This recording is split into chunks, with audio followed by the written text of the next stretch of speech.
ఇక జూబ్లీహిల్స్ ఉప ఎన్నికల్లో బీఆర్ఎస్ ప్రచారానికి జనం నుంచి వస్తున్న మద్దతుతో నవీన్ యాదవ్ కు వణుకు పుడుతున్నది.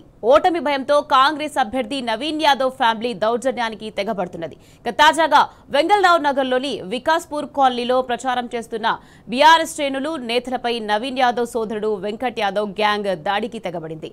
బీఆర్ఎస్ తరపున ప్రచారం చేస్తున్న తరుణ్ బృందాన్ని చుట్టుముట్టి దాడికి పాల్పడ్డారు.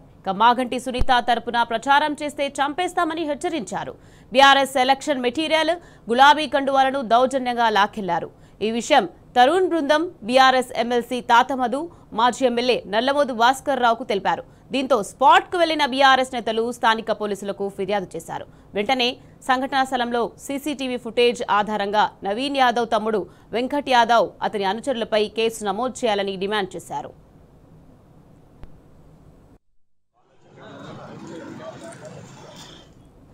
నవీన్ యాదవ్ కుటుంబం గూండాయిజానికి బెదిరేది లేదని తాతమధు తేల్చి చెప్పారు. కాంగ్రెస్ పార్టీ అభ్యర్థి నవీన్ యాదవ్ ఏకంగా చంపేస్తామని బెదిరిస్తుంటే ఆయన తమ్ముడు వెంకట్ దాడులకు తెగబడుతుంటే ఎన్నికల సంఘానికి కనబడట్లేదా అని తాతమధు ప్రశ్నించారు. ఎన్నికలు ప్రశాంతంగా జరగాలనే తాము కోరుకుంటున్నామని ఆయన చెప్పారు. ఇప్పటికైనా తీరు మార్చుకోకపోతే నవీన్ యాదవ్ కు ఆయన గూండాలకు తగిన శాస్తి తప్పదని తాతమధు హెచ్చరించారు. ఎన్నికల ప్రచారంలో భాగంగా వెంగళరావు నగర్లో వికాస్పూర్లో మా పార్టీ కార్యకర్తలు గత 10 రోజులుగా ప్రచారం చేస్తున్నారు.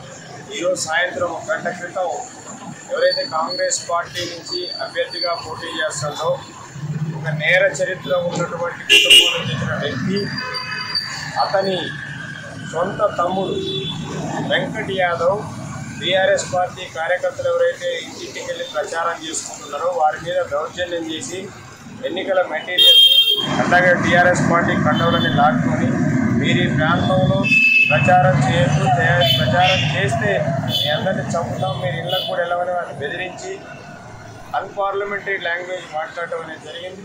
ఇప్పుడే పోలీసుకు కూడా కంప్లైంట్ ఇవ్వడం జరిగింది.